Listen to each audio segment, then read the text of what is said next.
अस्सलाम वालेकुम स्टूडेंट।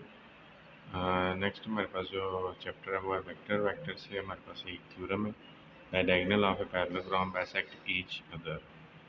तो डायगोनल होते हैं एक कॉर्नर से दूसरे कॉर्नर तक जो लाइन होती है, और बाइसेक्ट का मतलब है कि मिड पॉइंट पे दोनों एक दूसरे को कट कर रहे हैं। तो ए बी सी डी हमने एक पैरेललोग्राम ले लिया। वर्टिसेस के जो पोजीशन वेक्टर हैं वो A B C D, small A B C से आपने शो कर दिया। ठीक है ना। पोजीशन वेक्टर M1 जो है AC का, डायग्राम पे देखें AC का अगर मिड पॉइंट नहीं M1 तो उसके आसपास पोजीशन वेक्टर बनेंगे A plus C over 2। Mid कैसे फाइंड करते हैं, दोनों पोजीशन वेक्टर को ऐड करेंगे और 2 पे डिवाइड कर देंगे। इसी तरह M2 जो है BD का B प्लस डी ओवर 2, क्योंकि इनके जो कैपिटल हैं वर्टिसेस उनके स्मॉल ABC में हमने पोजीशन वेक्टर लिए हैं। ठीक है। तो नेक्स्ट, क्योंकि ये पैरेललोग्राम है तो पैरेललोग्राम में डायगोनल सेम होंगे, और अपोजिट जो साइड्स हैं इनकी वो पैरेलल होती हैं और सेम भी होंगी। ठीक है। A B is equal to D C आप लिख सकते हैं। ए बी का मतलब होता है बी माइनस ए, और डी सी का मतलब सी माइनस डी। अब ए को इस साइड पे ले आते हैं और डी को इस साइड पे, तो इसका मतलब है बी डी की जगह हम ए प्लस सी लिख सकते हैं। तो M2 के पोजीशन वेक्टर थे बी प्लस डी ओवर 2, क्योंकि बी प्लस डी जो है वो ए प्लस सी के इक्वल आ गया। तो इधर से प्रूव हो जाता है कि M2 और M1 दोनों सेम पॉइंट, तो रिक्वायर्ड कंडीशन आपकी प्रूव हो जाती है। नेक्स्ट है line joining the mid point of any two sides of a triangle parallel to the third and half in length. ये हमारे पास एक ट्राइंगल है, इसमें हमने दो साइड्स के मिड पॉइंट लिए M1 M2। अब ये शो करना है कि M1 M2 जो है ना, ए और बी ये नीचे जो है बेस लाइन इसके पैरेलल भी हैं और हाफ भी है। ठीक है ना। तो पहले M1 फाइंड कर लेंगे। उसी तरह स्मॉल ए बी सी में हमने इनके पोजीशन वेक्टर रखे हैं। M1 होगा A plus C over 2, M2 होगा B प्लस सी ओवर 2।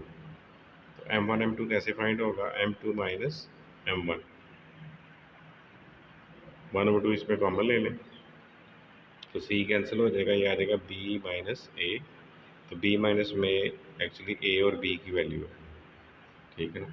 तो इधर से प्रूफ हो जाता है कि मिड पॉइंट जो है वो उसके हाफ भी है ए बी के और उसके पैरेलल भी। जब दो वेक्टर सेम कंडीशन में आ जाए, अगर उनमें कोई नंबर या साइन अगर कॉमन भी हो तो पैरेलल होते हैं, अगर प्लस हो तो सेम डायरेक्शन होगी, अगर माइनस हो तो अपोजिट डायरेक्शन होगी। नेक्स्ट है the joining of the mid point of two non-parallel sides of trapezium is parallel its sides and its length is half sum of the length of the parallel sides।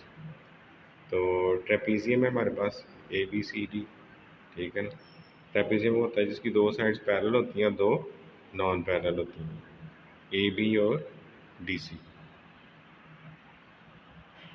M1 M2 दो हमने mid point ले लिए उसके, इसमें भी small A B सी में आप इनके वर्टिसेस ले लेंगे।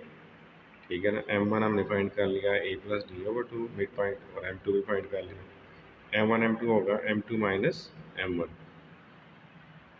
तो इसमें अगर अंदर हम अरेंज करें तो ये हमारे पास वैल्यू बन जाती है एक AB की और एक DC की। अब AB और DC दोनों आपस में क्या है, पैरेलल है, तो AB को हम लैम्डा DC लिख सकते हैं। ठीक है ना। तो यदि मैंने बताया था कि दो वेक्टर अगर पैरेलल हो तो दोनों के दरमियान इक्वल का साइन आएगा।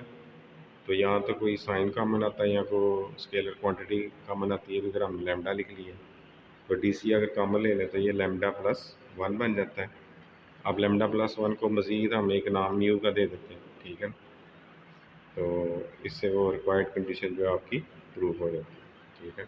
तो ये एग्जांपल्स कर लें थ्योरम्स, क्योंकि एक्सरसाइज में नहीं ऑब्जेक्टिव में आपको आ सकते हैं, उसमें शॉर्ट क्वेश्चन में भी। ठीक है। तो लाजमी एक दफ़ा सॉल्व कर